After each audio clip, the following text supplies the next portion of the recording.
Ok, la dernière fois, je vous ai dit que j'allais faire la vidéo de l'année sur le closing. Je vous ai fait 5 heures de pure masterclass. Vous avez adoré la vidéo. Elle a fait plus de 8000 vues sur la niche du closing. C'est littéralement la vidéo de l'année sur le closing. C'est du jamais vu. Ok, par rapport au closing, autant de valeur concentrée dans une seule vidéo. C'est littéralement du jamais vu. Aujourd'hui, ce qu'on va faire, c'est un peu différent. Au lieu de faire 5 heures, on va faire 5 minutes. Et en 5 minutes, je vais vous donner les 50 principes que vous pouvez appliquer le plus rapidement possible dans votre closing pour faire en sorte que vous puissiez passer à 70-80% de votre closing et aller chercher 10, 15, 20 000 euros de commission. Ok, ce mois-ci, je vous mets des exemples juste là, mais j'ai Clément par exemple qui a fait quasiment 15 000 euros de commission sur un seul mois, sachant qu'il y a moins de 2 mois, il était à 3 000 euros de commission. Ok, je vais bientôt tourner une interview avec lui d'ailleurs, vous pourrez la voir sur ma chaîne YouTube. Il y a Tino également qui a fait plusieurs journées à 1000 euros, qui a enchaîné et qui est un mois à presque à 10 000 euros. Et j'ai plein d'autres élèves qui sont à 80% de taux closing, comme Charlie qui est remonté à 70% de taux closing sur l'offre d'Hamza Yacoubi. J'ai plein d'élèves qui surperforment le marché et c'est en grande partie grâce à ces 50 principes que je vais vous partager juste ici. Donc restez bien jusqu'à la fin, ces 50 principes peuvent littéralement changer la donne pour vous dans votre closing et peuvent vous permettre de faire x2 sur vos commissions si vous les appliquez vraiment. Donc écoutez bien, likez et on se retrouve à la fin de la vidéo. Numéro 1, si t'es pas à l'aise avec le fait de poser des questions inconfortables à ton prospect, tu peux pas lui demander de prendre une décision inconfortable à la fin de l'appel, alors pose-lui des questions inconfortables. Numéro 2, ton body language dicte ta tonalité. Donc si tu as le bon body language, tu auras par conséquent la bonne tonalité. Donc dès le début du call, concentre-toi sur par exemple avoir un ton curieux, donc pencher la tête sur le côté et plisser les yeux pour avoir la bonne tonalité dès le début de l'appel. Numéro 3, pour avoir la bonne posture avec ton prospect, tu dois lui parler comme si c'était ton ami si vous avez le même âge, comme si c'était ton père s'il est plus vieux et comme si c'était ton petit frère s'il est beaucoup plus jeune. De cette manière-là, tu auras une posture où tu crées de la connexion avec lui mais tu es quand même en capacité de le challenger si nécessaire. Numéro 4, la vente c'est une transmission de certitude avant tout. Si toi-même t'es pas certain de ton produit ou de ce que tu vends, la personne ne pourra pas ressentir ça et donc n'aura pas la certitude que acheter est la bonne chose pour lui, donc il achètera tout simplement pas. Numéro 5, ne te cale pas sur l'énergie du prospect, élève-la si elle est beaucoup trop basse pour faire en sorte qu'il puisse passer à l'action dans la suite de l'appel. Numéro 6, joue sur l'identité du prospect pour faire en sorte qu'il achète et mets-le dans l'identité de quelqu'un qui passe à l'action rapidement, dans l'identité de quelqu'un qui fait les choses, qui va de l'avant, qui n'a pas peur et qui procrastine pas. Numéro 7, arrête de dire exactement la même chose que les autres closers et change la manière dont tu dis les choses. Dis les mêmes phrases mais avec des mots différents pour que ça sonne différemment et donc que tu sois pas associé aux vendeurs, aux closers basiques. Numéro 8, évite d'être attaché au résultat, évite d'être attaché à la vente parce que c'est exactement comme ça que tu perds la vente justement. Donc sois détaché, pas par indifférence mais simplement par confiance que tu vas closer la personne dans tous les cas. Numéro 9, ne te justifie absolument jamais, continue juste de diriger la conversation là où tu le veux mais ne te justifie jamais. Numéro 10, les réponses que tu obtiens c'est le reflet des questions que tu poses. Donc si tu poses une question floue et généraliste, tu vas obtenir une réponse floue et généraliste. À l'inverse, si tu poses une question précise, tu auras une réponse précise. Numéro 11, si tu veux une réponse émotionnelle et les impacts, les conséquences de quelque chose, baisse ta tonalité à la fin de la phrase pour créer de l'émotion et créer de l'impact, ne serait-ce qu'à travers ta tonalité. Numéro 12, les questions de situation ennuient les prospects, passe le plus rapidement possible sur les questions d'impact, de challenge et de défi par rapport aux prospects. Numéro 13, les gens ne respectent jamais les gens qui sont toujours d'accord avec lui, ils respectent ceux qui sont en capacité de remettre en question leurs opinions et de remettre en question ce qu'ils pensent. Donc challenge tes prospects sur les croyances qui sont pas forcément bonnes pour eux. Numéro 14, ne te concentre pas sur les questions que tu dois poser mais plutôt sur les réponses que tu dois obtenir et façonne ta question par rapport à la réponse que tu cherches à obtenir. Numéro 15, si un prospect parle trop, tu dois absolument lui couper la parole en valorisant ce qu'il vient de dire juste avant et en le ramenant dans la conversation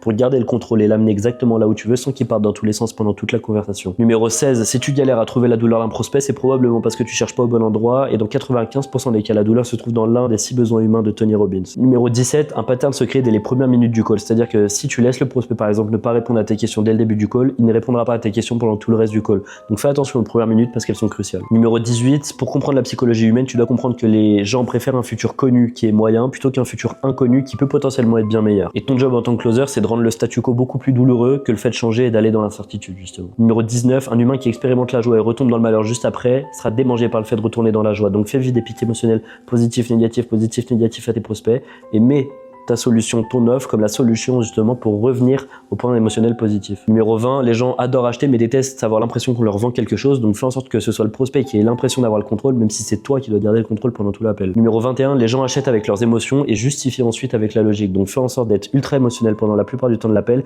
et mets quelques éléments logiques qui vont venir rationaliser cette décision émotionnelle. Numéro 22, la raison principale pour laquelle la plupart des gens ne passent pas à l'action, c'est tout simplement par peur et par incertitude, donc toi, ton rôle, ton job, ça doit être d'éliminer cette incertitude le plus rapidement possible dans l'appel. Numéro 23, ce que le prospect te dit et ce qu'il pense réellement, ce sont rarement la même chose, donc apprends à comprendre ce que le prospect pense à travers ce qu'il te dit. La réciprocité, c'est un des concepts les plus sous-exploités en closing, mais avant de demander quelque chose au prospect, donne, et comme ça, quand tu vas demander, il va beaucoup plus s'ouvrir que si tu avais juste demandé ta question de manière basique. Numéro 25, pitch à la personne exactement ce qu'elle attend. Pitch-lui exactement ce qu'elle veut, littéralement, tant que tu ne mens pas et que c'est compris dans l'offre que tu vends, pitch-lui exactement ce qu'elle veut. Ok, petite pause dans la vidéo, ça fait déjà 25 conseils que tu écoutes de ma part. Si jamais tu veux aller beaucoup plus loin en closing, comme Clément par exemple, qui a fait quasiment 15 000 euros de commission ce mois-ci, j'invite à prendre un collègue dans la description. On verra si je peux t'aider justement à t'améliorer pour aller chercher comme Clément 15 000 € de commission. Dans tous les cas, ça me fera plaisir de t'avoir en appel. Sur ce, je te laisse continuer la vidéo. Numéro 26, axe la présentation sur les résultats que ça va permettre d'obtenir à la personne, pas sur les caractéristiques techniques ou la logique. Numéro 27, ne laisse jamais de silence après ton prix, ça va donner de l'importance au prix alors que l'idée c'est simplement que le prix passe comme une lettre à la poste et que ce soit pas le plus important. Numéro 28, ton pitch peut être structuré en 3 piliers pour une meilleure structure et une meilleure compréhension globale de la part de ton prospect. Numéro 29, la durée idéale d'un pitch se situe entre 7 à 8 minutes. Si c'est beaucoup plus long, c'est trop long. Si c'est beaucoup plus court, c'est trop court. Numéro 30, évite de présenter ton offre avant d'avoir créé du désir, sinon tu vas juste perdre du temps à présenter ton offre trop tôt. Vaut mieux passer 10 minutes de plus dans la phase de découverte et pitcher 10 minutes plus tard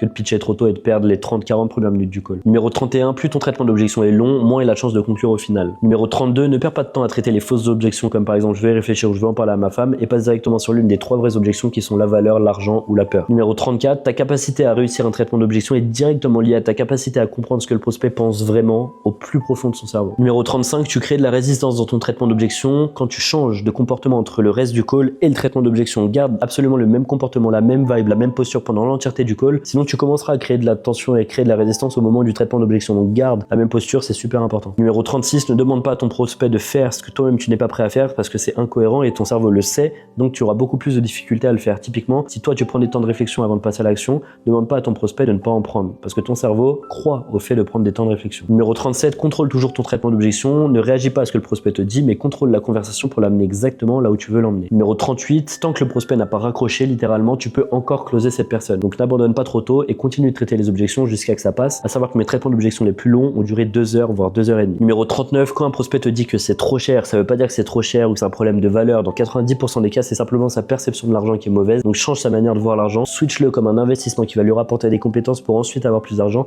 et là, il pourra passer à l'action. Numéro 40, un client que tu signes doit te rapporter d'autres clients qui sont potentiellement prêts à acheter, qui sont préqualifiés et préconvaincus, ok? Un client que tu signes, c'est quelqu'un qui te fait confiance et qui peut te ramener d'autres personnes de confiance qui sont prêtes à acheter également. Numéro 41, si quelqu'un obtient des résultats, upsell-le sur un programme plus cher, va chercher des commissions là où tu peux aller les chercher. C'est toujours plus simple de vendre quelque chose à quelqu'un que tu as déjà signé qu'à un nouveau client. Numéro 42, follow up absolument tous les leads que tu n'as pas signés. Toutes les personnes qui n'ont pas acheté sur le moment achèteront peut-être plus tard dans une semaine, un mois, un an. Continue de follow up et garde surtout une relation avec tous les leads que tu as eu en appel. Numéro 43, book plus de calls que ce dont tu as besoin pour performer. C'est-à-dire que tu dois booker un nombre de calls indécent et tu dois avoir constamment au moins 8 calls par jour dans ton agenda qui sont bookés. Le volume va compenser les journées de baisse. Tu vas avoir des journées de baisse et le volume va compenser ça pour que tu aies quand même sur les journées de baisse, suffisamment de calls pour performer. Numéro 44, clôture jamais un call sans avoir établi la prochaine étape concrète, que ce soit un paiement, un follow-up, un deuxième call, peu importe. Établis une deuxième étape concrète à effectuer avec le prospect pour aller de l'avant. Numéro 45, vis comme un athlète de haut niveau, mets des process, des stratégies, des routines en place, que ce soit avant le call, pendant le call ou après le call. Par exemple, fais-toi une liste de toutes les peurs, toutes les croyances, toutes les choses qui ont empêché ton avatar de passer à l'action dans le passé. Connais ton avatar mieux que lui-même. Ensuite, pendant le call, connais exactement ses douleurs, creuse sur ces douleurs-là justement spécifiques. Et après le call, faut que tu aies des process, des stratégies pour analyser cette data-là. 46, préserve ton énergie, dépasse pas 8 à 10 calls par jour grand maximum, sinon tu vas t'effondrer tout simplement sur le long terme. Numéro 47, analyse absolument tous les calls, que ce soit les calls que tu as réussi ou les calls que tu as ratés, analyse tous les calls, regarde ce qui a fonctionné sur les calls que tu as closés, réplique-le sur les autres calls et regarde ce qui n'a pas fonctionné sur les calls que tu n'as pas closés et évite-le sur les calls d'après. Tu dois absolument tout analyser, c'est ton levier principal si tu débutes ou en tout cas si tu es en dessous de 10 000 € par mois. Numéro 48, la régularité battra toujours le talent. Un closer qui a 5 calls par jour pendant plus d'1 an, qui analyse tous ces calls là pendant plus d'1 an sera beaucoup plus performant qu'un closer qui fait des challenges, qui fait ce genre de choses à droite, à gauche, qui remonte, qui fait 2 calls par jour, qui en fait 10, qui en fait 20, qui en fait 2. Ça sera beaucoup plus performant sur le long terme d'être régulier. Donc sois régulier, essaie de booker un nombre conséquent